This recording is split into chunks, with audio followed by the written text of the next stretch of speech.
terlihat wajahnya sehat semua. Mudah-mudahan termasuk sakunya juga sehat.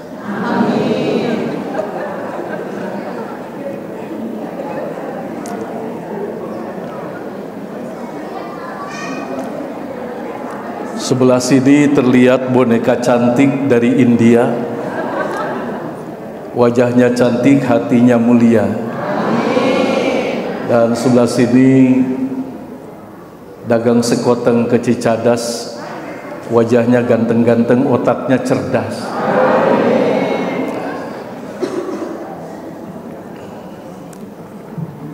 Baiklah ibu dan bapak sekalian, supaya tidak terlalu mengganggu waktu, kita lanjutkan. Bismillahirrahmanirrahim. Assalamualaikum warahmatullahi wabarakatuh.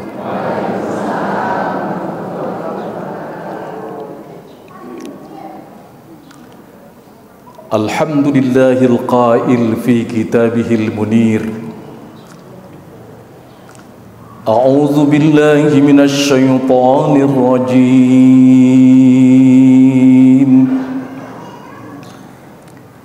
Bismillahirrahmanirrahim. Subhanalladzi asra bi'abdihi lailan minal masjidil haram minal masjidil harami ilal masjidil aqsa alladzi barakna hawlahu linuriyahu min ayatina innahu huwas sami'ul basir.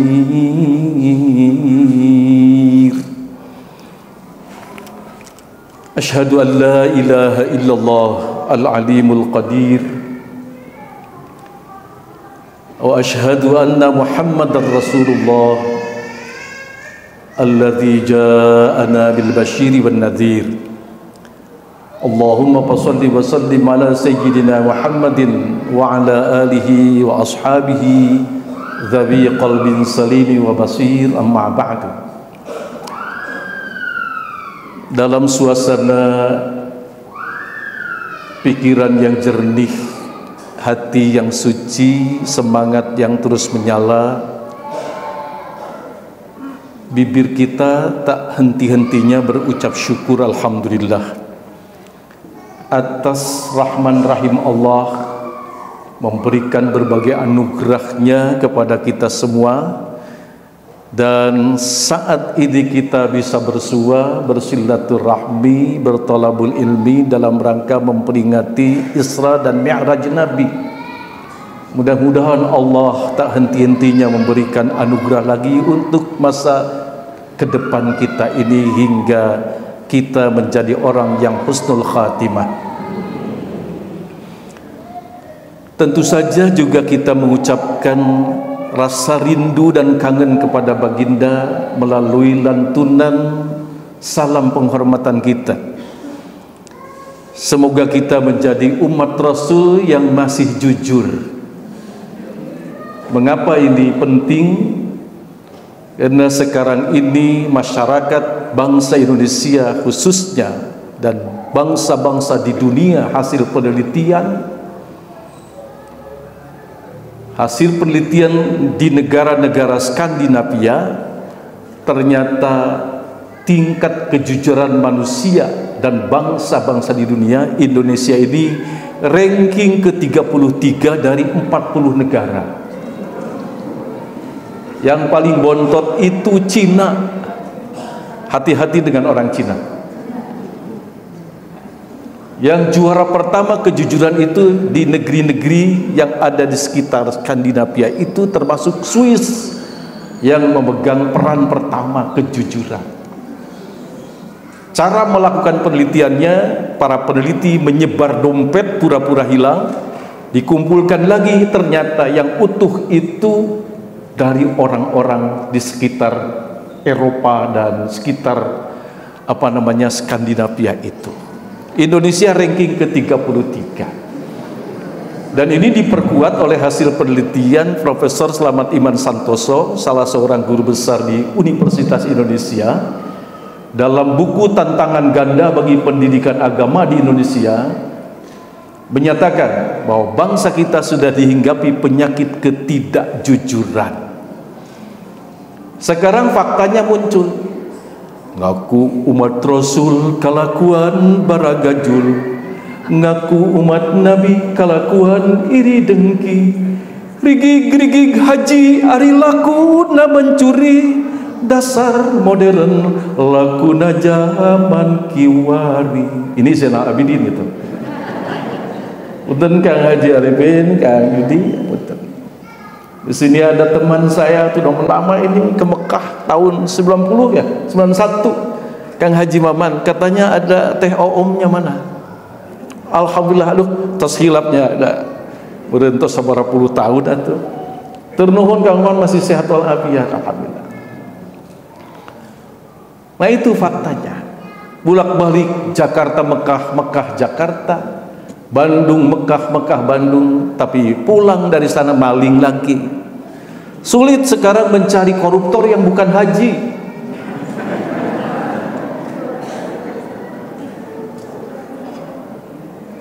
Dan ini bukan kata orang lain. Saya sering masuk ke LP Sukamiskin, bahasa kerennya pembinaan.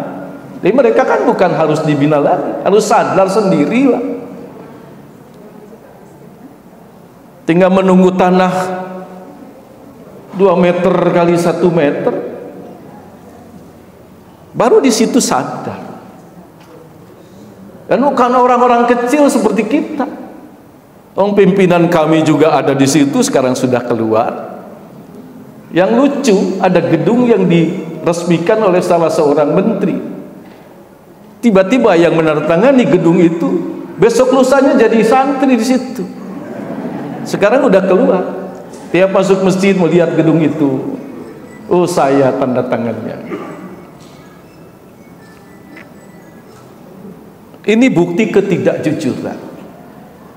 Suami tidak jujur pada istri, istri tidak jujur pada suami. Muncul keren istilahnya, SII, selingkuh itu indah. Saya tanya di mana indahnya? Deg-degannya katanya.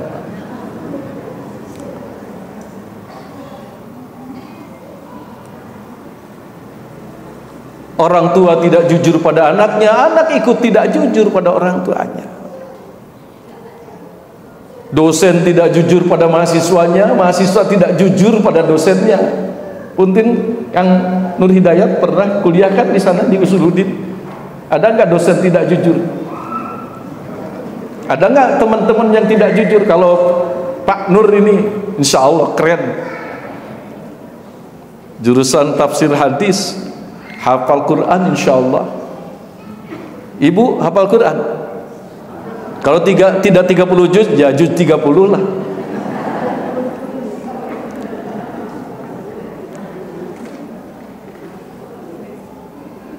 Guru tidak jujur pada muridnya, murid tidak jujur pada gurunya. Dulu ada peribahasa, guru kencing berdiri, murid kencing berlari. Sekarang guru kencing berdiri, murid ngencingin guru.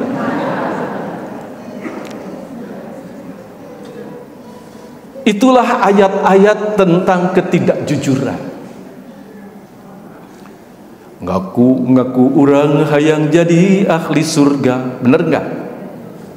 Jujur, mau jadi ahli surga? Pantas gitu?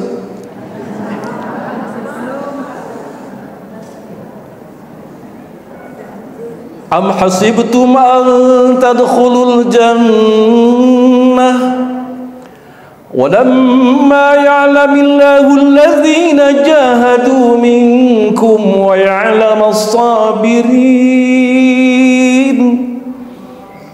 Apakah kamu menganggap cetek enteng, ujug-ujugnya yang celek di surga? Oh enak banget. Padahal Allah belum tahu kualitas jihad kita, kesungguhan kita menjalankan syariat Allah itu belum terlihat oleh Allah. Baru mejeng-mejeng aja seperti ini kita. Ngumpul-ngumpul bubar, setelah itu apa yang dikatakan tadi batin nggak inget lagi. Tadi sholat ya sholat, maksiat ya terus jalan.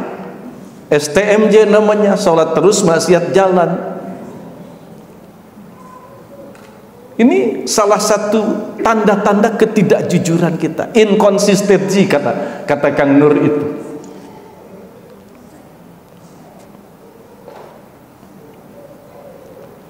Dan Allah belum tahu kualitas kesabaran kita melaksanakan perintah Allah.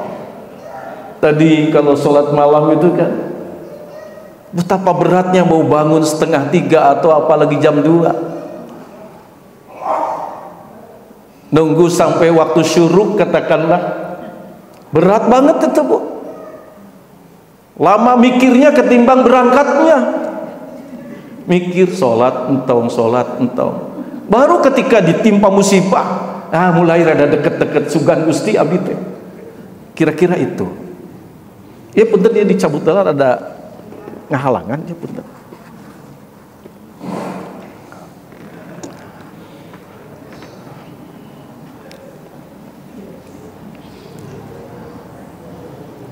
Padahal yang namanya tengah malam itu, bahkan sejak maghrib itu, justru anugerah Allah itu gentayangan, ibarat merakayangan itu. Persoalannya, bisa nggak kita menangkap yang gentayangan itu? Keberkahan Allah itu melimpah. Bandingkan dengan siang.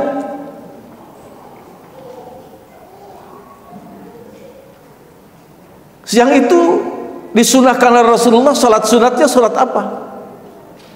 Sholat duha kan? Selain qabliyah ba'diyah. Malam itu ya Allah, kalau kita tahu betapa banyak ayat-ayat Al-Quran yang menceritakan tentang keistimewaan, keagungan, kemuliaan alam di waktu malam itu.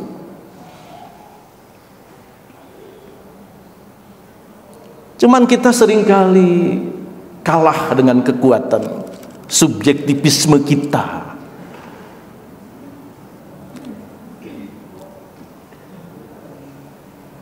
Sayyid Sabiq mengatakan dalam fikih sunnah, walau rakaatan, walaupun hanya 1 rakaat, lakukan itu.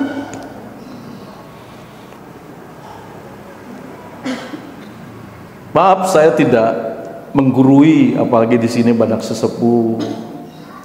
Tapi ini kita namanya juga silaturahmi, silatul ilmi.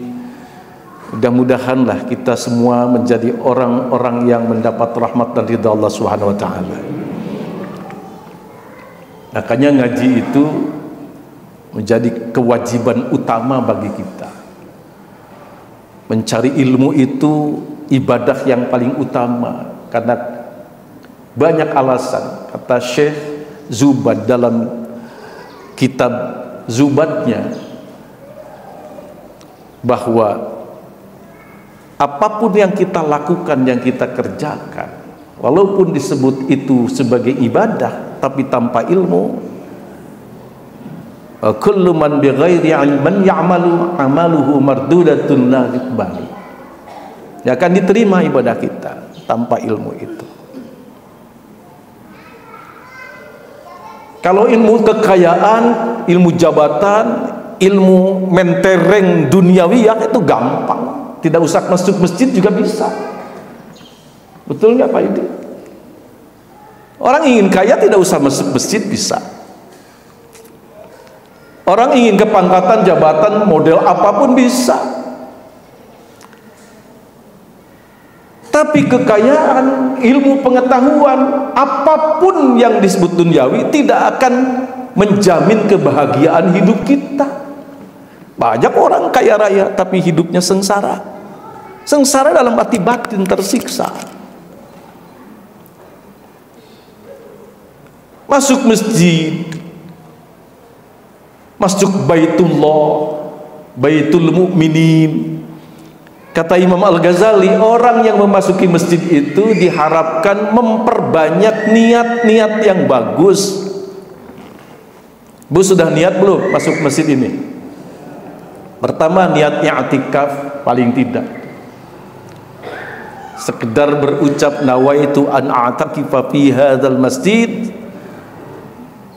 sunnatan lillahi ta'ala, atau ma dumtu fi sunnatan lillahi ta'ala. Sudah semua. Niat i'tikaf. Hari ini niat bersilaturahmi. Orang silaturahmi itu pertama parak rezeki, yang kedua jauh balahi, yang ketiga panjang umur. Hoyong panjang umur? Hoyong tapi ulah nyeri tuur. Panjang umur nyeri tuur, seueur artos nyeri waos, panjang yuswa sesek dada, repot. Ingin sehat,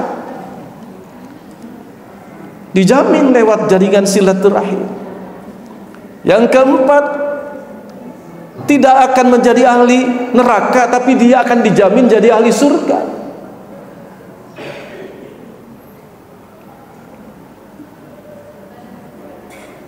Di bawah meja ada laci, tempat menyimpan barang berharga. Siapa saja yang getol ngaji dijamin jadi ahli surga.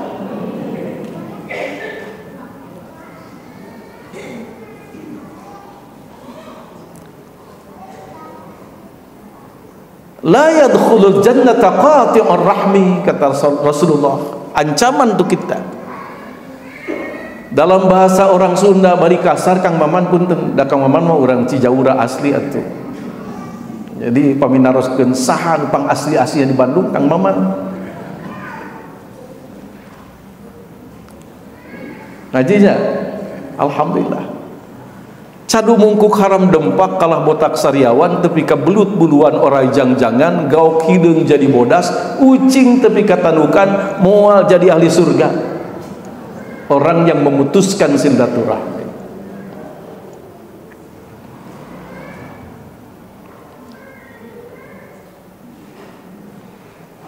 Yang keempat, orang yang selalu silaturahmi itu, kata baginda Sayyidati Khadijah binti Khuwailid radhiyallahu anha, istri siapa itu? Istri baginda Rasul. Sebelum diangkat jadi nabi Allah, Siti Khadijah sempat berucap kepada suaminya, memberikan doping spiritual, semangat baru. Setelah beliau itu terlihat letih, lelah, capek, takut. Karena waktu itu peristiwanya baru turun dari Jabal Nur. Ada apa di Jabal Nur waktu itu? Baginda di tengah-tengah kehusyuan beribadah, tahannus, di sebelum diangkat jadi Rasul. Tiba-tiba kedatangan tamu yang tidak diundang, tamu yang tidak dikenal, membawa kalimat-kalimat yang sama sekali tidak dikenal oleh baginda Rasul. Akhirnya pulang ketakutan. Begitu tiba di depan rumah, ya Khadijah jamiluni, selimutilah aku, jamiluni. Aku takut. Terlihat wajah pucat. Siga nu inggis ku bisi rempan ku beja ke engku kabiheung. Sebagai istri tidak banyak tanya, dirangkul, ayo istirahat. Lalu masuk ke ruang istirahat, tidak ditinggalkan, ditetep cek urang Sunda sambil diemutan. Ada apa gerangan yang menimpa suamiku ini? Ada apa? Lalu karena Siti Khadijah itu orang yang punya pengalaman banyak tentang riwayat hidup beliau sejak kecil. Aku dulu sering mendengar ucapan-ucapan orang tua, tokoh-tokoh terkemuka, bahwa pada diri Muhammad itu ada sifat-sifat dan karakteristik nubuwah kenabian. Jangan-jangan peristiwa tadi itu yang dialami suamiku itu adalah peristiwa nubuwah kenabian. Aku yakin itu. Sampai terus ditungguin begini, Bu. Ya Allah, ada apa? Kira-kira 30 atau 40 menit mungkin terbangunlah baginda. Kini wajahnya sudah terlihat cerah. Pak Zenar ada cindu, kurang tidur tadi malam. Pulang dari Banjar, kemudian pengajian tadi malam sampai kira-kira jam 1, ngobrol lagi dengan Pak Ustadz Saiful Mubarak, Qari internasional di pesantren kami, Pak, dengan santri. Jadi cara cindul ini, Pak, mata saya tidak begitu jelas ini cantik dan gantengnya itu, tapi nggak apa-apa, alhamdulillah. Nah, begitu bangun, diusaplah dadanya, sudah mulai tenang. Barulah sang istri berani bertanya dengan suara yang lembut halus, penuh manja. Wahai suamiku tercinta tersayang, sesungguhnya ada apa yang terjadi? Aku baru melihat peristiwa ini. Ada apa? Sampaikan kepadaku. Aku ini istrimu, menyayangimu, mencintaimu. Aku khawatir kamu mendapat sesuatu. Diceritakanlah oleh beliau bahwa tadi saat di Jabal Nur itu ada peristiwa yang tadi saya sebutkan. Terbersitlah jelas, kata Siti Khadijah di pikirannya, ini adalah tanda-tanda kenabian. Suamiku menjadi Rasul Allah. Disitulah peran istri memberikan doping spiritual kepada sang suami. Apa yang beliau katakan kepada suaminya? Ini dijelaskan dalam kitab Al-Lu'lu' wal Marjan tentang kaifa bad'ul wahyi, tentang bagaimana wahyu pertama turun itu. Ya Muhammad, tidak menyebut Rasul karena belum jelas kerasulannya waktu itu. Wallahi ma yukhzikallahu abada. Demi Allah, Allah tidak akan mempersulit kehidupanmu selama-lamanya. Fa innaka latasilur rahimah, sebab engkau menjadi manusia yang terbiasa bersilaturahmi. Jadi orang bersilaturahmi itu dijamin tidak akan mendapat kesulitan hidup. Hari ini kita bersilaturahmi, mudah-mudahan ke depannya berikan kelancaran dalam berbagai hal kebaikan. Yang 4 lagi tidak akan saya terangkan. Pekerjaan rumah nanti Ustadz, nanti lihat. Indah banget itu, yang 5 itu dari Siti Khadijah. Dan saya memberikan penjelasan itu, saya tulis tentang ciri-ciri karakter baginda Rasul, sifat-sifat agung beliau. Ternyata saya temukan tidak hanya 4 siddiq, tabligh, amanah, makonah saja.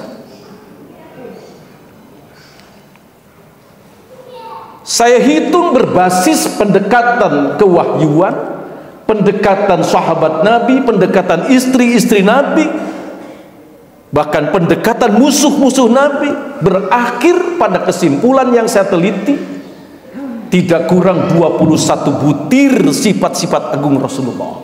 Tidak mungkin diterangkan hari ini.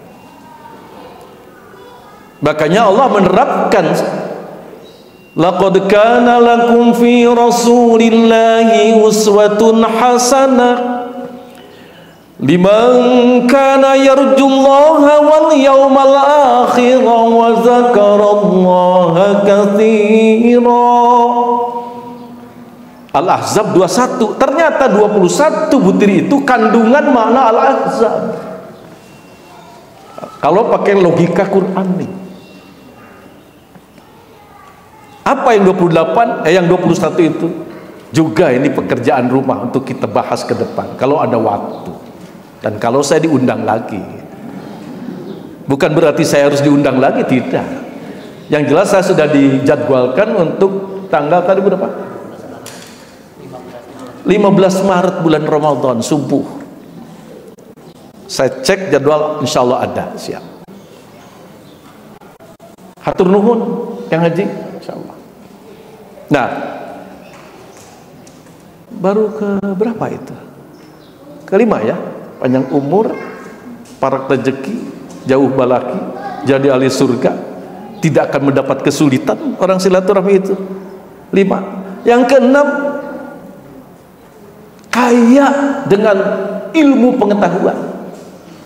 Kenapa lewat silaturahmi menjadi kaya dengan ilmu? Karena pada hakikatnya ketika kita belajar, baik langsung maupun tidak langsung dari guru, atau membaca buku, kan buku itu ada pengarangnya. Ketika kita membaca kitab Al-Um karangan Imam Syafi'i, maka kita bersilaturahmi dengan Imam Syafi'i itu. Ketika kita membaca Ihya Ulumuddin, berarti pengarangnya Imam Al-Ghazali. Silaturahmi dengan Imam Al-Ghazali. Kalau mahasiswa berguru pada seorang dosen mewajibkan baca buku 10 buku ada pengarangnya, berarti 10 teori. Ketika 10 teori dikaji oleh mahasiswa, maka mahasiswa punya kelengkapan ilmu 10 teori dari buku-buku 10 macam itu.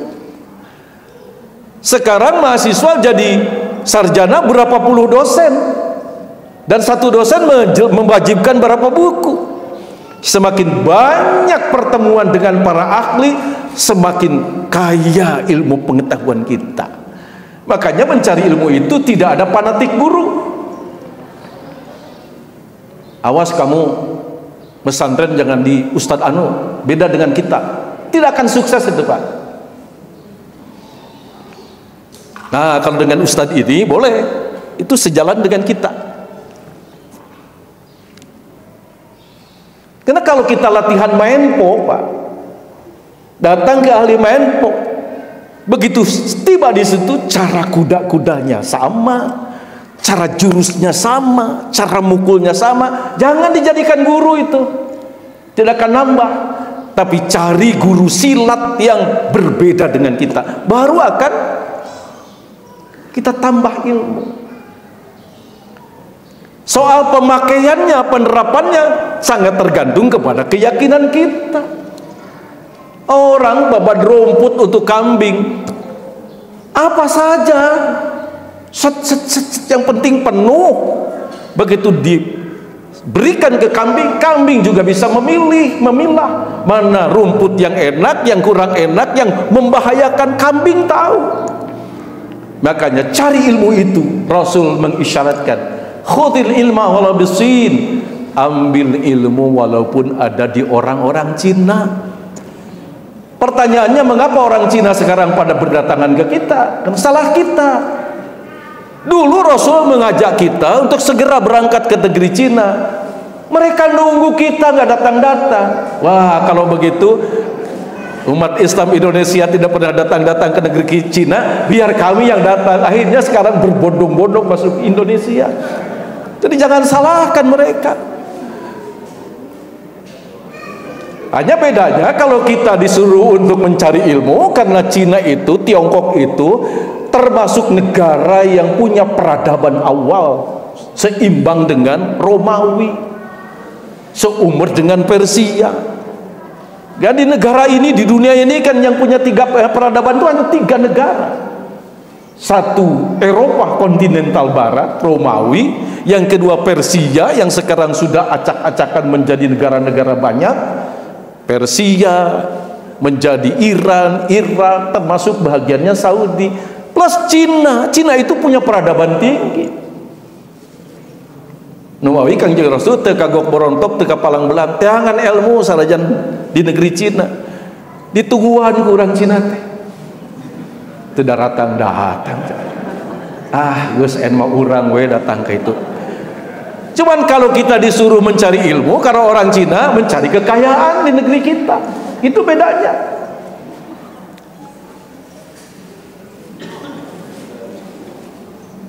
Makanya saya tuh bangga kalau melihat TKI, TKW, Bu. Kenapa? TKI, TKW itu mencari nafkah ke negara luar. Saya temui di beberapa negara ada. termasuk di Jerman tuh banyak mencari Kafka. Di Saudi sudah tidak terhitung lagi, sampai ke kota-kota kecil di Saudi itu ada. Di Rusia juga ada, mencari nafkah. Mereka usaha di sana. Termasuk saya punya arsip di Eropa itu, Pak. Anak saya sampai hari ini sudah 10 tahun di sana. Jadi tukang nuklir, bekerja di IAEA, Lembaga Atom Internasional milik PBB. Saya katakan kamu jadi arsip saja di situ, silahkan. Yang penting sholat, ngaji Quran, berdoa, jangan kelihatan, jangan ketinggalan. Banyak. Anak menantu saya ada yang di Qatar sudah lama, suami istri dan anak di situ. Karena perintah Nabi itu menyebarlah.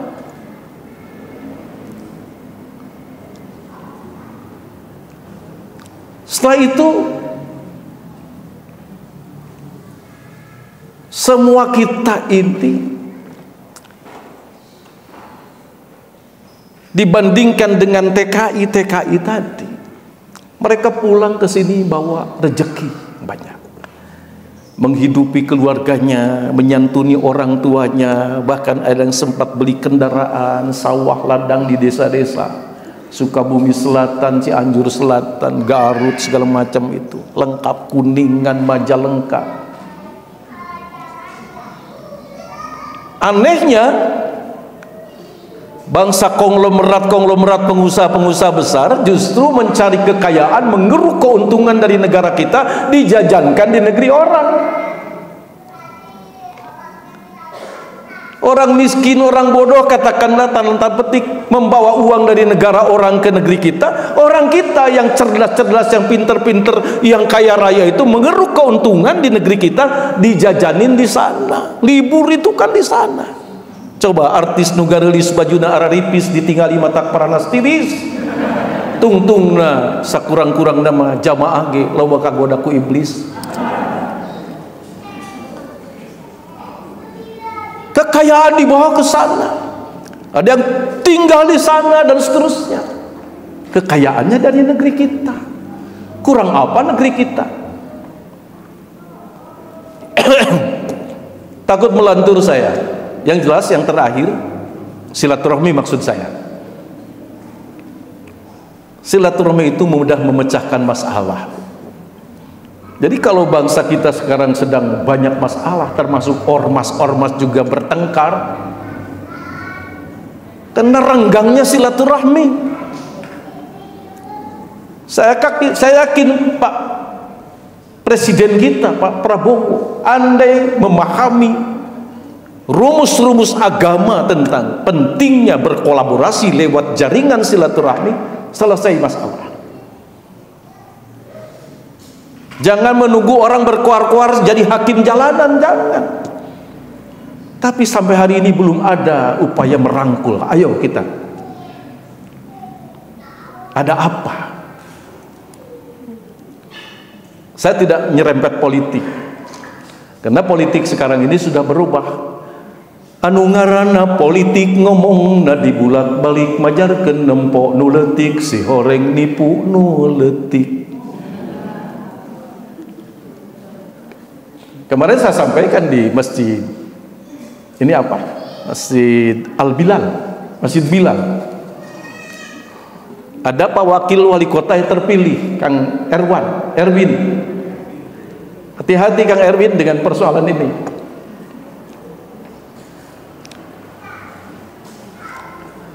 Sekarang di samping kita bersilaturahmi itu bertolabul ilmi, ingin membahas tentang maulid tentang Isra wa Mi'raj Nabi. Karena ini jarang dibahas, punten. Saya membahas sedikit saja nih. Biasanya secara ilmu pengetahuan itu pertama tentang apa, bagaimana dan mengapa. Isra Mi'raj sudah pada tahu kan? sayruhu sallallahu alaihi wasallam minal masjidil haram ila masjidil aqsa summa su'uduhu sallallahu alaihi wasallam minal masjidil aqsa ila sidratil muntaha. Ayatnya dibaca tadi, surah An-Najm. Selesai itu. Yakin atau tidak yakin, percaya atau tidak percaya, mangga itu.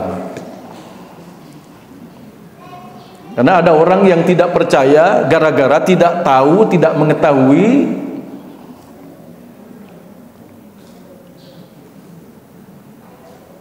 tidak jelas. Seperti mahasiswa bertanya, Usuluddin ini jurusan akidah filsafat dulu, nanya ke saya, Pak, apa pentingnya kita beriman kepada sesuatu yang tidak terlihat, tidak terbaca, tidak teraba, tidak terasa? Gusti Allah katinggalin teu, karaos teu Gusti Allah, kacabak teu Gusti Allah. Buat apa kita harus percaya kepada sesuatu yang tidak ada, tidak bisa dibaca, tidak bisa diraba, tidak bisa dirasa, tidak bisa dilihat? Saya katakan, jawabannya begini, kamu punya ibu enggak? Punya, Pak. Apakah waktu kamu yakin punya ibu? Yakin, Pak. Masih ada ibu kamu? Ada. Dulu waktu Anda dilahirkan, melihat enggak ibu kita sedang ngeden? Abotnya, Bu.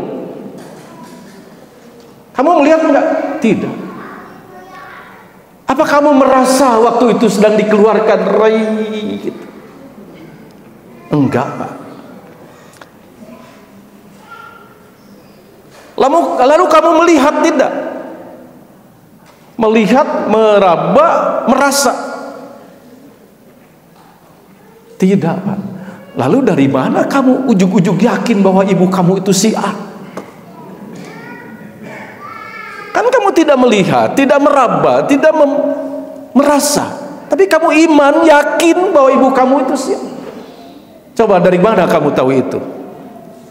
Ya, ibu saya ngomong ke saya, Pak. Ya, bagus. Jadi kalau kamu tidak yakin kepada Gusti Allah, bukan karena tidak melihat, bukan karena tidak meraba, bukan karena kita tidak merasa, tapi Gusti Allah sendiri menjawab, mengatakan dalam firman-Nya, innani anallah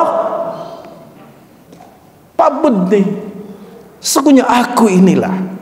Makanya tidak ada agama selantang Al-Quran menyatakan Tuhannya selain Al-Quran. Yang kedua, kalau kamu dilahirkan waktu itu ibumu meninggal dunia, masih yakin gak kamu punya ibu? Yakin juga. Lalu dari mana kamu meyakini itu? Atas dasar informasi, atas dasar fakta dari tetangga. Jadi tidak berarti segala sesuatu yang tidak bisa dilihat, tidak bisa dirasa, tidak bisa diraba kemudian kita nyatakan tidak ada itu. Ini nilai-nilai keimanan kita. Seperti peristiwa Isra Mi'raj. Begitu turun dari sana diumumkan kan oleh Rasulullah, itu dikumpulin, kumpul. Tiba-tiba saat itu juga muncul 3 kelompok yang berbeda. Sebagian menyatakan sami'na wa ata'na, saddaqta ya Muhammad, dipimpin oleh Abu Bakar Siddiq. Sebagian mengatakan, wah, omong kosong Muhammad, ucapan kamu itu asatirul awwalin, cerita buhun kuno. Ditoelan jamaah yang lain tuh, hai bubar, capek ngadekeun Muhammad, bubar. Ini kelompok yang dipimpin oleh Abu Lahab kawan-kawan, bubar. Kelompok Abdullah bin Ubay, yang penting kita store muka aja kepada Muhammad. Soal ikut atau tidak ikut urusan kita, kita punya orang tua kita dahulu. Yang penting tidak boleh ada permusuhan yang nampak dengan Muhammad. Inilah orang-orang munafik. Pagi itu yakin terjadi. Makanya Rasulullah diisrakan dan Mi'rajkan itu bukan tanpa sebab, bukan tanpa tujuan. Apa yang menjadi sebab?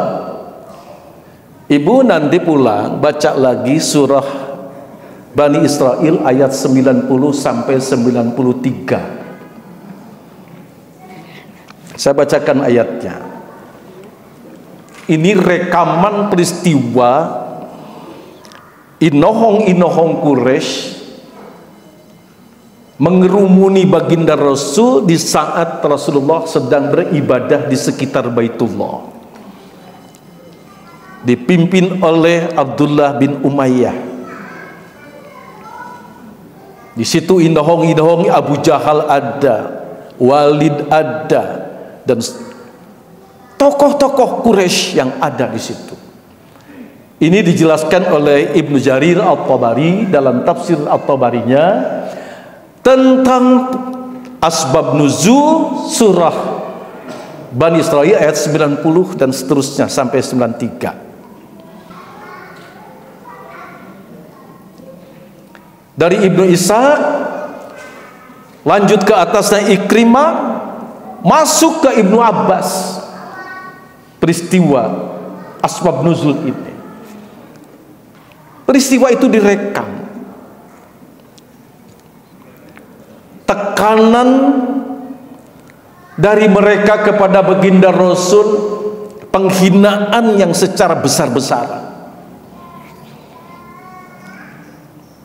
Mari kita simak ayatnya. Bismillahirrahmanirrahim. Wa qalu lan nu'mina laka hatta tafjura lana minal ardi yanbu'a. Kalau disenandungkan, dibaca begitu, rasanya enak. Apalagi kalau ustadz kita yang bacanya. Kalau saya bacaannya recehan lah kira-kira itu. Tapi kalau dibuka isinya, pika sebelen lu. Hai Muhammad, kata mereka, kasar. Tidak mungkin kami bisa beriman sampai kapanpun Muhammad kepadamu, sehingga kamu bisa membuktikan di depan kami, pancarkan mata air dari gurun tandus kering kerontang terjal gersang ini. Gersang bukan seger merangsang. Ayo pancarkan mata air dari tempat ini. Bisa tidak? Bahkan dalam riwayat itu dijelaskan, Muhammad tahu nggak negeri kita ini sempit, dikelilingi gunung-gunung. Bisa nggak kamu memburak-barik gunung itu menjadi rata? Tapi yang direkam oleh Al-Quran satu itu, pancarkan mata air dari gurun tandus ini untuk kami. Fatufajjirul anhara khilalaha tafjira. Rasulullah diam. Muhammad dengar yang kedua ini, keinginan kami. Au takuna laka jannatun min nakhilin wa 'inabin fatufajjiral anhara khilalaha tafjira. Nyebut Gusti Allah gini ragu-ragu. Hai Muhammad, nuka hiji anjeun teu ngadenge, teu ngajawab, teu ngajelaskeun. Nuka dua makin kenceng. Coba rombak wajah gunung tandus ini, gunung-gunung ini menjadi taman indah,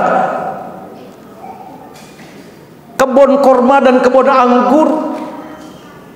Di bawahnya mengalir mata air. Bisa tidak kamu? Rasul tidak menjawab, diam 1000 bahasa. Tadinya Rasulullah itu sudah berangkat dari tempat itu meninggalkan mereka, tapi ditarik lagi oleh Abdullah bin Umayyah. Duduk dulu Muhammad, belum selesai urusan kami. Muhammad, yang ketiga nih, dengar oleh kamu. Yang ke satu tidak kamu dengar, yang kedua tidak kamu buktikan, yang ketiga makin kencang. Baginda Rasul disuruh menengadah ke atas. Muhammad, lihat atas, ada langit. Autus qitas sama az'amta alaina kisafa. Autus qitas sama kama za'amta alaina kisafa. Muhammad, coba turunkan langit di awang-awang itu, rombek-rombekan, bawa kepingan-kepingannya di depan kami. Bisa tidak kamu? Dan kalau kamu masih tidak bisa, sudah yang keempat Muhammad, makin kenceng ini. Autatiya billahi wal malaikati qabila.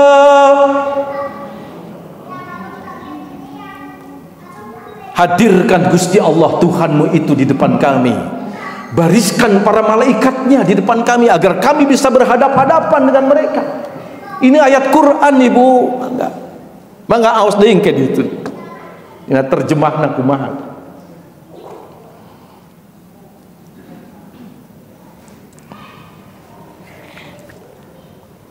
Muhammad, priwen wo sira meneng bae, kata orang Cirebonan gitu.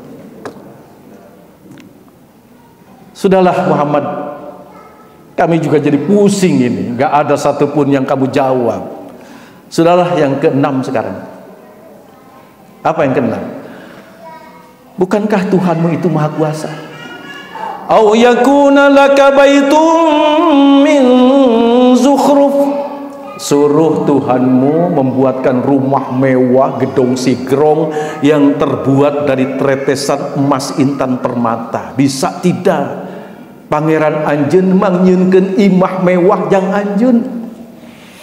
Terus terang kami malu punya pemimpin wong kaya konon. Pemimpin itu harus hebat, gagah, perkasa, rumahnya mewah, kendaraannya mengkilat, kekayaannya melimpah ruah. Baru pemimpin kami. Kalau seperti begini, tidur saja di atas pelapa daun korma. Pagi hari bekas-bekas pelapa masih terlihat di mukamu Muhammad. Rumahmu gubuk seperti ini, gak mungkin kami bisa menghormati pemimpin seperti ini. Di kita dulu ada yang pura-pura belusukan. Dulu bersumpah janji di depan, itu.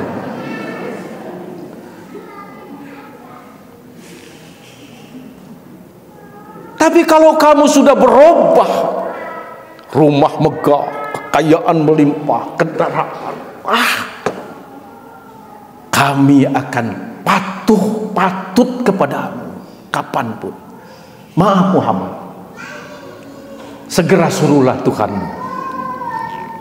Kalau Tuhanmu ternyata tidak bisa membuatkan sekedar rumah itu saja, terakhir Muhammad, ini permintaan kami padamu. Apa Bu? Au tarqa fis sama,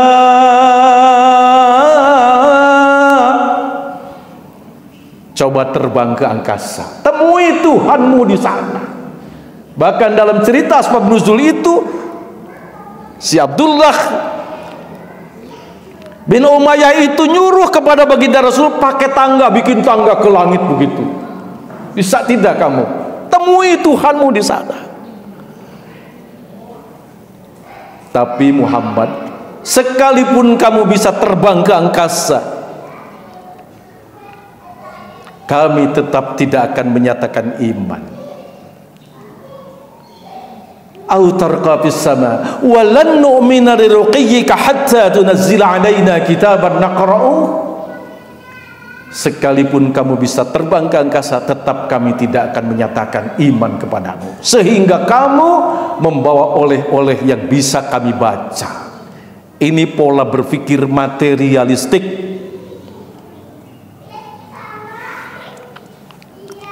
Disitulah malaikat Jibril segera datang, utusan Allah, sambil berucap di depan baginda Rasul, "Qul subhana rabbi hal kuntu illa basyarar rasula." Katakanlah olehmu Muhammad, Maha suci Gusti Pangeran Abdi, bukankah aku ini hanya sebagai manusia biasa diangkat jadi Rasul? Artinya Rasul tidak bertugas untuk menggali sumur bor. Mang Jai itu di tetangga saya bisa gali sumur bor, bukan tugas Rasul. Rasul tidak mungkin bisa membuat taman indah, bukan sarjana lulusan ITB jurusan planologi, bukan. Itu mah gampang. Taman mini juga dibuat, taman PIK 2 juga dibuat. Banyak itu tugas-tugas, bukan tugas Nabi. Rasul juga bukan seorang ahli ruang angkasa, tidak mungkin melempar rombekan langit di angkasa. Rasul tidak mungkin menghadirkan Gusti Allah, apalagi malaikat-malaikatnya harus berbaris, bukan komandan mereka. Rasul tidak butuh rumah mewah seperti kita. Rasul juga tidak mungkin bisa terbang ke angkasa, bukan Batman. Tugas Rasul hanya satu, bu'itsu liutammima makarimal akhlak. Rasul itu bengkel dan ruang servis besar untuk memperbaiki akhlak kita, citra diri kita.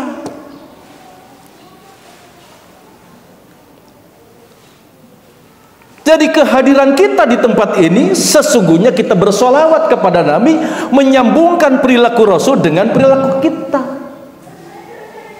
Jadi jangan dianggap pengajian, bukan semata-mata hadirnya. Kehadiran kita adalah menyambung sejarah keagungan Rasul dalam pribadi kita.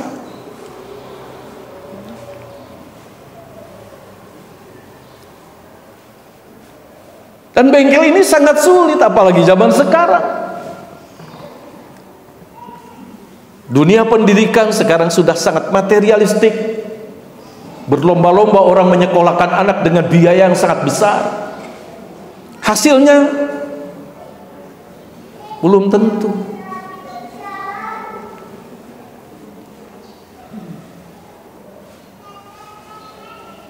Kami sekarang punya 2 pondok pesantren.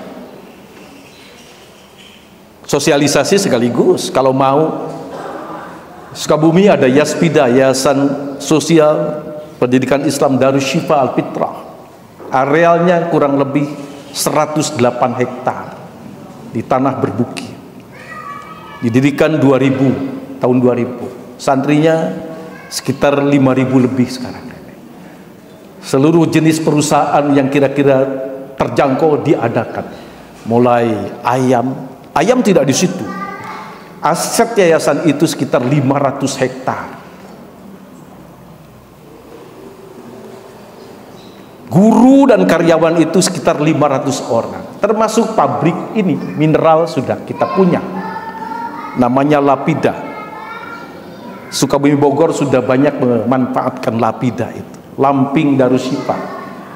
Diresmikan oleh Pak Ustadz Heriawan ketika jadi presiden, jadi gubernur Jawa Barat. Mulai kambing, ikan koi, apalagi sapi, ratusan sapi. Dan insya Allah setiap tahun bulan Rayagung pas hari Adha, hari kedua, kita nyembelih sapi tidak kurang dari 35 ekor sapi untuk santri dan masyarakat sekitar. Kuda juga ada peternakan di situ, sekaligus untuk latihan para santri. Sekolah atau pesantren terpadu dari mulai SD sampai perguruan tinggi. Kebetulan saya megang perguruan tingginya. Ada 8 prodi, 4 fakultas.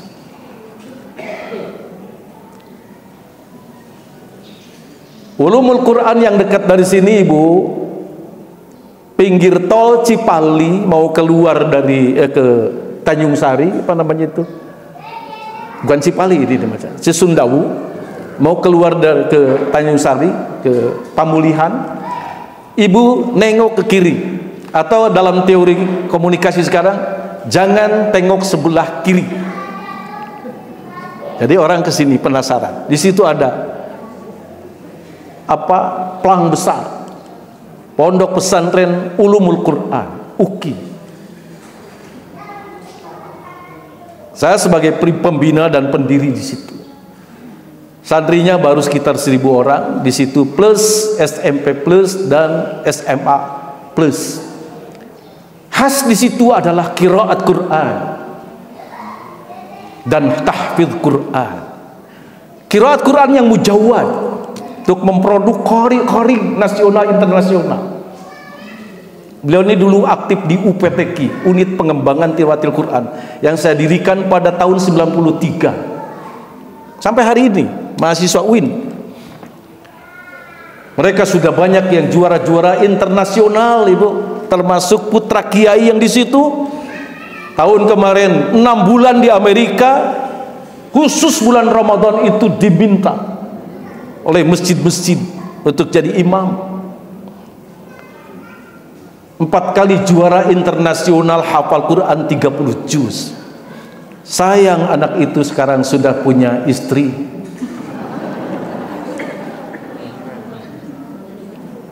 Ustaz sudah punya pasangan? Sayangnya.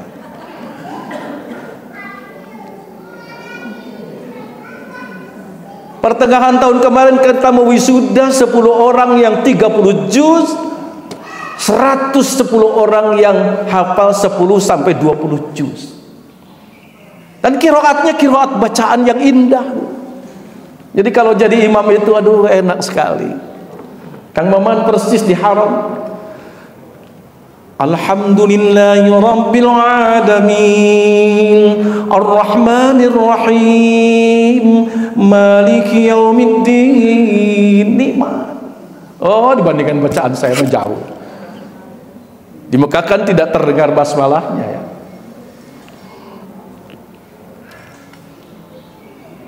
Mereka baca basmalah. Inilah. Jadi latar belakang yang tadi itu, karena dia alam ayat akhir 93 itu, mereka meminta Muhammad itu harus terbang ke angkasa, maka tidak lama kemudian Allah memerintahkan malaikat Jibril untuk segera memberangkatkan Muhammad bin Abdullah Rasulullah berisra dan bermi'raj. Karena ditantang, autar qafis sama, coba kamu terbang. Dikiranya Allah tidak bisa menjawab. Berangkatlah. Alhamdulillah, Aqsanya sekarang sudah aman. Mudah-mudahan untuk seterusnya. Berkat doa kita semua, setiap subuh kita berdoa, kunut nazilah. Allahumma ansur ummata Muhammadin fi Palestin. Kan selalu begitu. Alhamdulillah, Allah membukakan keberkahan untuk kita semua.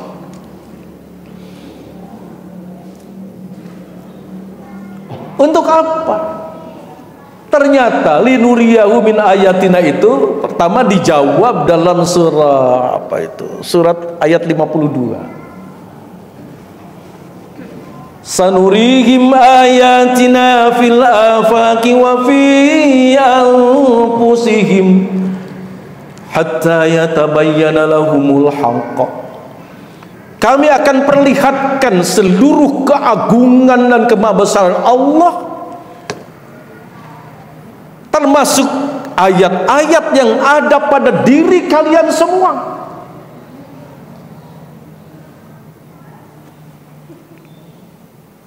Dalam Az-Zariyat disebut lagi wa fi anfusikum afala tubsirun. Jadi ayat-ayat diperlihatkan oleh Allah di malam Isra itu walaupun singkat ada 3 ternyata. Pertama, Rasulullah diajak bersilaturahim dengan nabi-nabi terdahulu. Ini dijelaskan dalam beberapa kitab hadis tentang peristiwa Isra Mi'raj. Nabi bertemu dengan nabi-nabi terdahulu. Tujuannya apa? Satu, silaturahmi, yang kedua tolabul ilmi. Rasul itu ilmu apa yang didapatkan dari sana? Ilmu tentang bagaimana menjadi seorang pemimpin umat. Datang kepada Nabi Adam, bagaimana ini umat ini? Muhammad, hati-hati dengan umat itu. Datang ke Nabi Nuh, Ibrahim, terus semua nabi hanya belajar tentang memimpin umat, supaya kamu tidak terkecoh melihat umat ini. Itu tadi diuji coba, bener nggak umat itu seperti itu potretnya? Pagi-pagi diuji coba, bener Pak. Zaman Nabi Adam ada yang mukmin, ada yang munafik, ada yang kafir. Zaman Nabi Nuh juga begitu, termasuk putranya Nabi Nuh, sampai diusir oleh Allah seakan-akan innahu laisa min ahlika innahu amalun ghair shalih. Nuh, biarkan saja, walaupun itu tetesan darah kamu sendiri. Sekarang sudah bukan keluargamu. Innahu amalun ghair shalih. Si Nuh itu si Kan'an itu sudah bukan keluargamu, karena dia sudah tidak melakukan amal saleh. Ini konsep ahli dalam Al-Quran itu bukan secara genetik. Ayo orang makan ahli te baraya teh ya. Saboronoyot baraya. Dalam Quran disebut ahli itu bukan karena turunan, tapi karena sepandangan hidup. Walaupun adik kita, kakak kita, anak kita sekalipun tidak satu pandangan hidup dengan kita, menjauh dari Allah, sudah bukan kategori ahli. Itu satu itu. Dan dibuktikan benar nggak? Benar. Makanya sejak itulah baginda Rasul selalu hati-hati, teliti, cermat dan waspada berhadapan dengan manusia itu. Ini pelajaran penting bagi kita. Zaman sekarang kan jangan pakai rarangken ke tempat-tempat yang kira-kira mencurigakan. Hati-hati, teliti, cermat dan waspada itu menjadi bahagian dari sikap ketakwaan kita. Berdasarkan hasil dialog Umar bin Khattab dengan Ubay bin Ka'ab.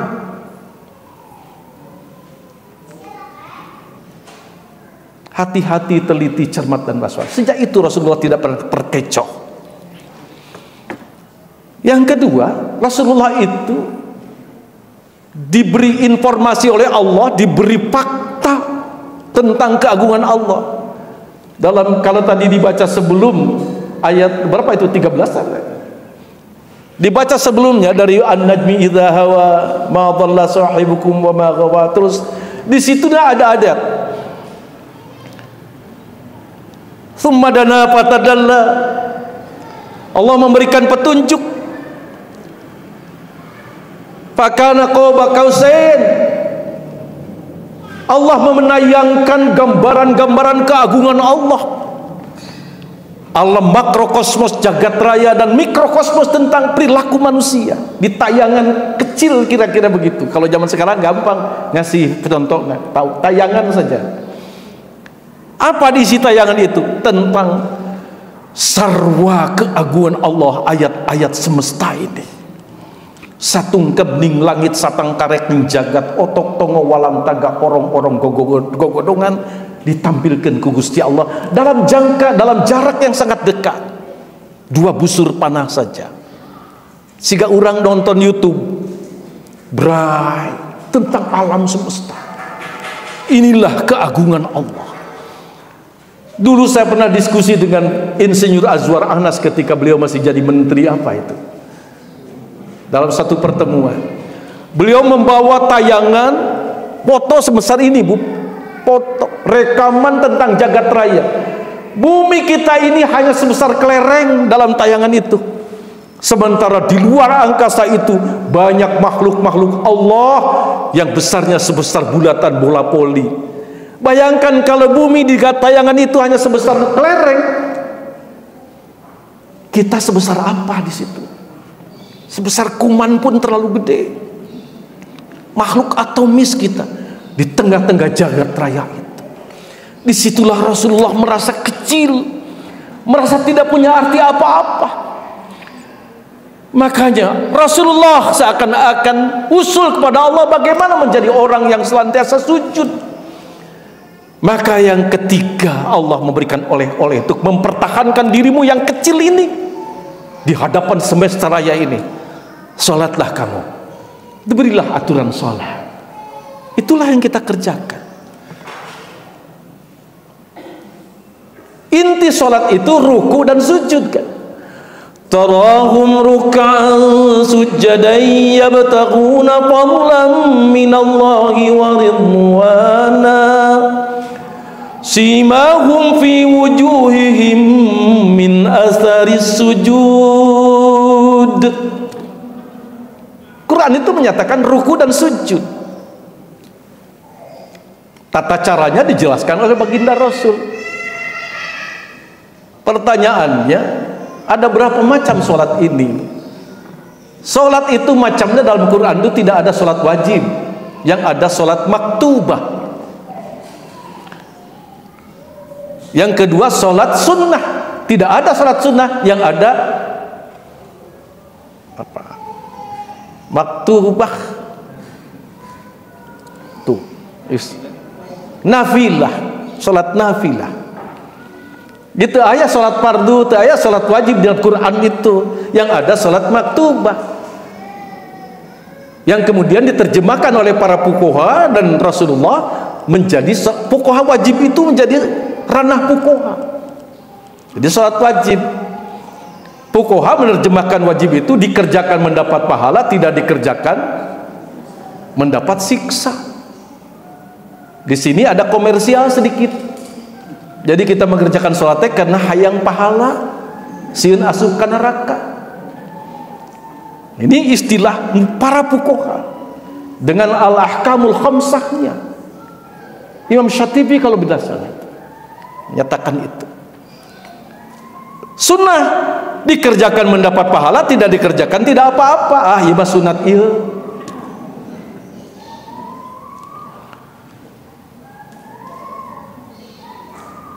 Nah, kalau kita berbicara sholat baik maktubah maupun nafilah, tahajud itu kan sebuah sunat nafilah. Wa minal laili fatahajjar bihi nafilatan lak asa ay yab'atsaka rabbuka maqaman mahmuda.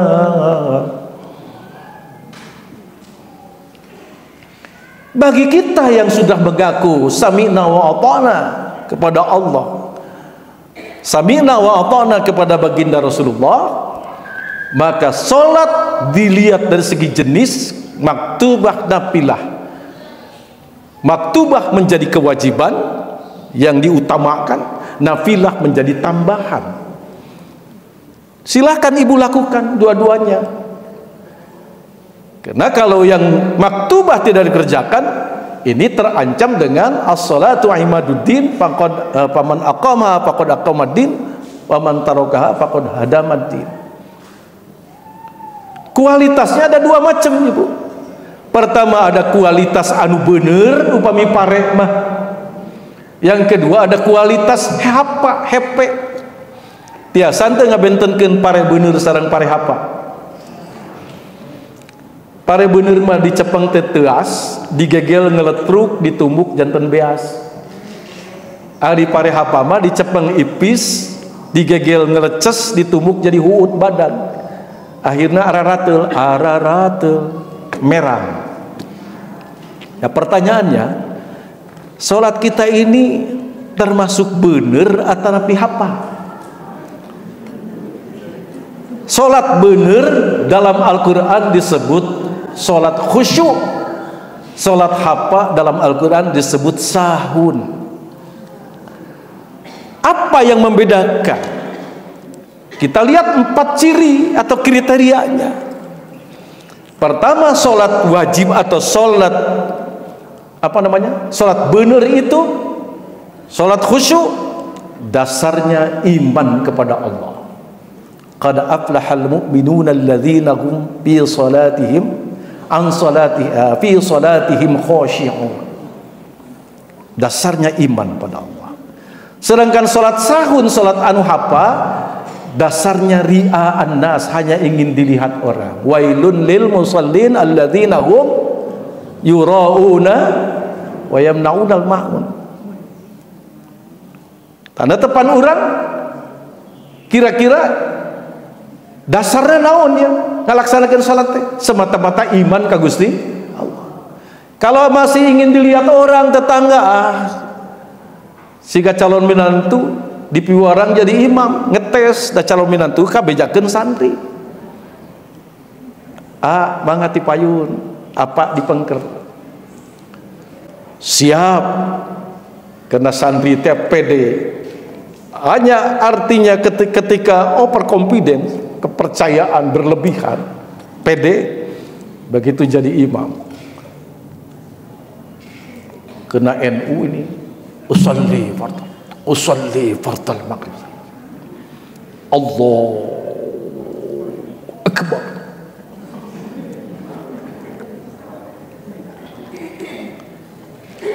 Bismillahirrahmanirrahim. Wal-laili idza yaghsha wan-nahari idza tajalla. Subhanallah. Subhanallah. Bismillahirrahmanirrahim.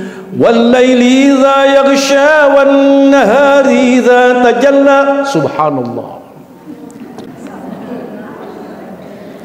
Katilu kalina dibaca deui. Subhanallah deui. Candi aos Fatihahna. Kena ingin terlihat saja. Ji eta cirina. Nu kadua, ciri khusyuk, ciri sahun.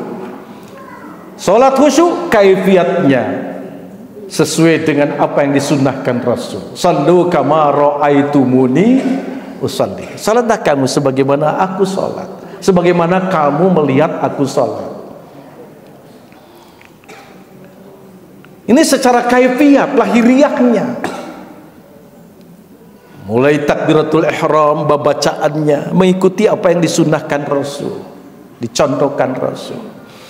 Cuman di situ punten Kang Arifin, kalimat yang digunakan Rasul itu kalimat toleransinya luar biasa. Kalimatnya sallu kama ra'aitumuni usolli, tidak sallu kama usolli.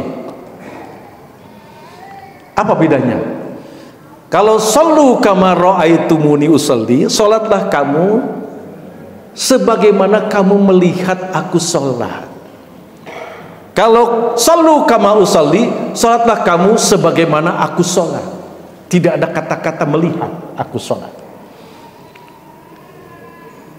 Dari sini menurut saya ini memberikan peluang kemungkinan berbeda-beda orang melaksanakan sholat itu dari sisi hal-hal tertentu.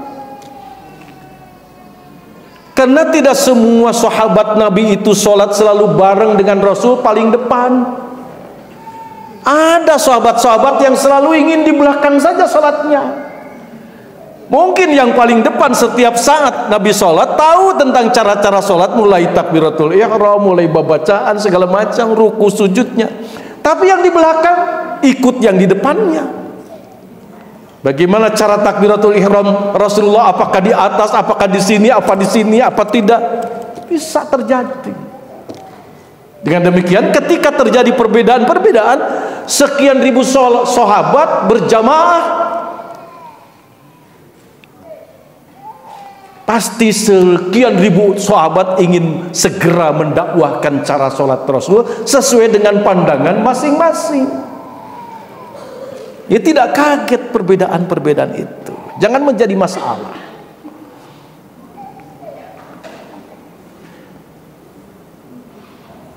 Dan yang ketiga cirinya itu, sholat itu tujuannya hanya semata-mata ridha Allah, keridhaan Allah, libtigha mardatillah. Dan yang keempat, ini yang paling mahal. Apa? Dampak dari sholat itu, asar dari sholat itu harus tercermin dalam perilaku sosial budaya kita. Makanya Syekh Ibrahim Al-Ausi untuk memperlakukan sholat dalam arti kualitas khusyuk, bukan hanya dari aspek lahiriah, ruku dan sujud secara fisiknya saja, tetapi batiniahnya yang lebih mahal ini. Nah, untuk menjaga batiniah ini terakhir saja, Ibrahim Al-Ausi dalam Zuhrul Kamam ada 5 titik yang penting kita perhatikan dalam sholat itu. Apa titik penting untuk menjaga kehusyuan? Pertama, konsentrasikan dan latihan konsentrasi pada saat kita berucap takbiratul ihram, Allahu Akbar. Utamakan itu. Yang kedua, perhatikan pada saat kita membaca suratul Fatihah, di tengah-tengah ada kalimat iyyaka na'budu wa iyyaka nasta'in. Ibnu Katsir menyatakan suratul Fatihah qismain, dibagi 2. Qismun untuk Allah, qismun untuk kita. Di tengah-tengah itu ada ayat iyyaka na'budu untuk Allah wa iyyaka nasta'in untuk kita di situ. Pada kalimat itu konsentrasi kita jangan pudar di situ. Ibarat jalan mah, Ibu, maaf, di situ ada polisi tidur. Supaya kita hati-hati. Yang keempat, yang ketiga, perhatikan pada saat sujud. Fis sujud al-qurbah, kata Ibrahim Al-Ausi. Dalam sujud itu ada taqarrub kepada Allah. Jangan lengahkan sujud itu. Dari mana Ibrahim Al-Ausi berpendapat seperti itu? Dari ujung surah Al-Alaq. Apa ujung surah Al-Alaq? Kalla la tuti'hu wasjud waqtarib. Fis sujud al-qurbah. Ada taqarrub pada Allah. Perhatikan di situ. Makanya Rasulullah itu mengajarkan doa sujud itu lebih dari 12 macam doa sujud. Tapi rata-rata kita hafal itu yang langganan. Apa langganan? Itu sejak dulu. Subhana rabbiyal a'la. Ada yang pakai hamdi bihamdi, ada yang tidak. Padahal Rasulullah mengajarkan doa sujud karena pada saat sujud itu adalah kesempatan yang sangat emas, golden time di situ untuk taqarrub kepada Allah. Rasul seringkali sujud lebih lama ketimbang bacaan ayat-ayat Al-Qur'annya. Manfaatkan fasilitas ini. Dan sujud inti kesadaran spiritual manusia kepada Allah. Ciri koneksi diri dengan pusat energi Allah lillahi ta'ala itu adalah dalam sujud kita. Tolong sujud perhatikan. Yang keempat, pada saat duduk di antara 2 sujud, kita sampaikan kepada Allah 8 macam keinginan kita. Apa? Rabbighfirli warhamni warzuqni wazburni warfa'ni wahdini wa'afini wa'afani. Kesempatan di situ. Dan titik terakhir yang harus sangat diperhatikan pada saat kita melantunkan 2 kalimat syahadat tasyahud, asyhadu an la ilaha illallah wa asyhadu anna Muhammadar Rasulullah. Di situ akan terjadi proses spiritualisasi. Terjadi proses tanafus dalam diri kita, di mana Allah menurunkan kewajiban salat bukan hanya sekedar ruku dan sujud secara gerakan fisik semata-mata, tetapi di situ ada ruh yang masuk ke dalam tubuh kita. Kita menjadi taqarrub kepada Allah. Ya syukur-syukur kalau mulai persiapan, karena salat khusyuk itu juga harus ditopang oleh air yang bersih, dipakai wudhu. Jangan wudhu dari balong serbaguna. Tempatnya harus suci bersih. Masjid ini mendorong kita untuk salat khusyuk berjamaah, muadzinnya yang bagus. Muadzin Indonesia dengan muadzin Mekah beda. Kalau Indonesia itu lebih menekankan seninya ketimbang fungsinya. Kalau di Mekah itu fungsinya lebih menonjol ketimbang seninya. Makanya adzan Mekah itu singkat, Kang Haji Maman ya. Dan iramanya dari nada A ujungnya F, naik iramanya. Kalau Indonesia mulai nada A ujungnya A lagi, di tengah naik sedikit turun. Saya kasih contoh, lama lagi. Allahu Akbar, Allahu Akbar. Adzan mana tah? Adzan Mekah. Singkat padat, mulai A ujungnya F. Hayya 'alas shalah. Naik. Bandingkan dengan adzan Indonesia. Ambil saja contohnya Muammar ZA. Muammar ZA itu qori internasional, 70 detik baca Quran tanpa mengambil napas. Dan sudah kami saksikan adzan Muammar. Allahu Akbar, Allahu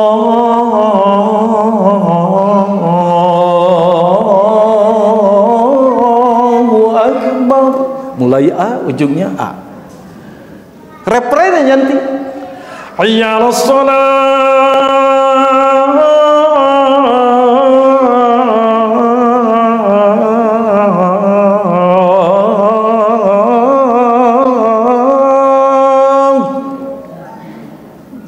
A, mulai A. Hayya 'alas shalah. Saminta berbeda. Diseru dengan adzan Madinah itu, Mekah itu, orang berbondong-bondong.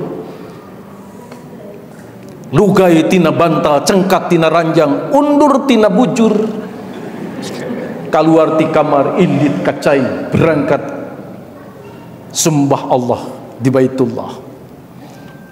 Diturutan ke orang desa dan Muammar, panjang pisan Pak. Hayya 'alas shalah.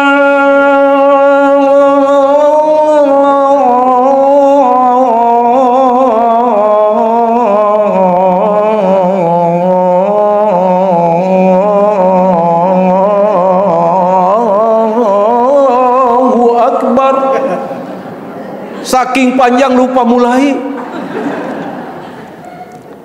Jadi wibawanya ngantuk. Jadi lamun poe Jumaah adana panjang jika adan Indonesia di tukang teh. Hayya 'alas shalah.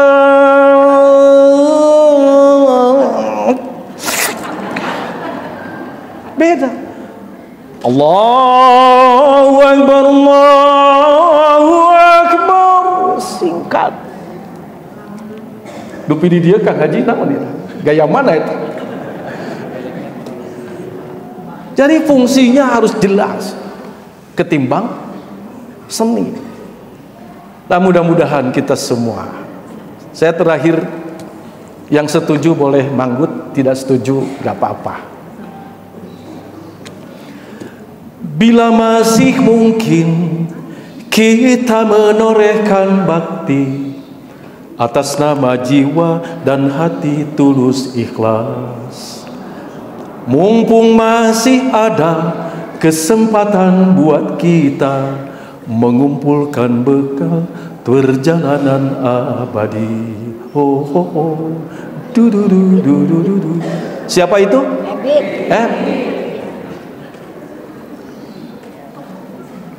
Kita pasti ingat tragedi yang memilukan.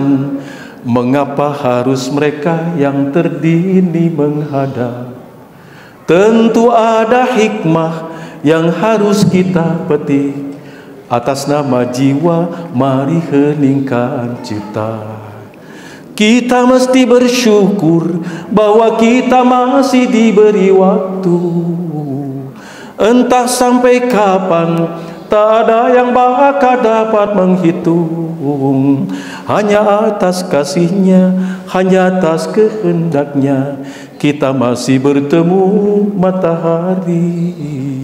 kepada rumput ilalang, kepada bintang gemintang. Kita mesti mencoba meminjam catatannya. Sampai kapan kah gerangan? Masih ada waktu tersisa. Semuanya menggeleng, semuanya terdiam, semuanya menjawab tak mengerti. Yang terbaik hanyalah segera bersujud, mumpung kita masih diberi waktu.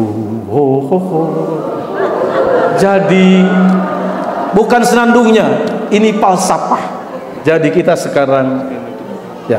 sekarang kita ujung-ujungnya harus menjadi orang yang bisa sujud kepada Allah.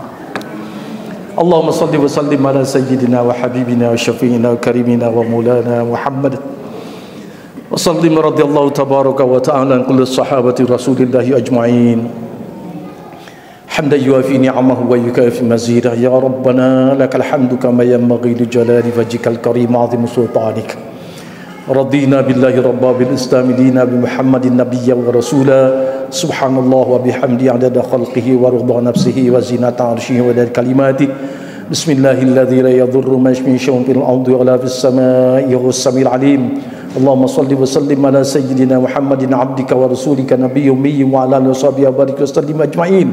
Allahumma ighfir lil muslimina wal muslimat wal mu'minina wal mu'minat al ahya'i minhum wal amwat innaka sami'un qaribun mujibud da'awat wa ya qadiyal hajat. Allahumma ighfir warham li abaina wa ummahatina wa jadadina wa jaddatina wa li masyayikhina wa li ikhwanina wa li akhwatina wa li asatidina wa li asatidatina wa li jamil mu'minina wal mu'minat wal muslimina wal muslimat al ahya'i minhum wal amwat. Allahumma arzuqna fahman nabiyina hafdhal mursalin wa ilhamal malaikatil muqarrabin bi rahmatika arhamar rahimin. Allahumma la tada' lana dhanban illa ghafarta wa la hamman illa farajta wa la maridan illa syafaita wa la dainan illa qadaita wa la aiban illa satarta wa la hajatan min hawaij dunya wal akhirah illa qadaitaha wa yassartaha. Yassir umurana washrah sudurana wa nawwir qulubana wa hasil maqasidana waqdi jami'a hajatina fid din wad dunya wal akhirah bi rahmatika ya arhamar rahimin. Rabbana 'alaika tawakkalna wa ilaika anabna wa ilaikal masir. Rabbana atina fid dunya hasanah wa fil akhirati hasanah wa qina azaban nar wa adkhilna jannata ma'al abrar ya aziz ya ghaffar ya rabbal alamin. Wa sallallahu ala Muhammadin wa ala alihi wa sahbihi wa barik wa sallim ajma'in. Subhana rabbika rabbil izzati amma yasifun wa salamun alal mursalin walhamdulillahi rabbil alamin. Saya mohon maaf yang sebesar-besarnya barangkali ini kebablasan waktunya, dan saya sekali lagi terima kasih atas segala perhatiannya. Qulu qouli hadza wassalamu alaikum warahmatullahi wabarakatuh.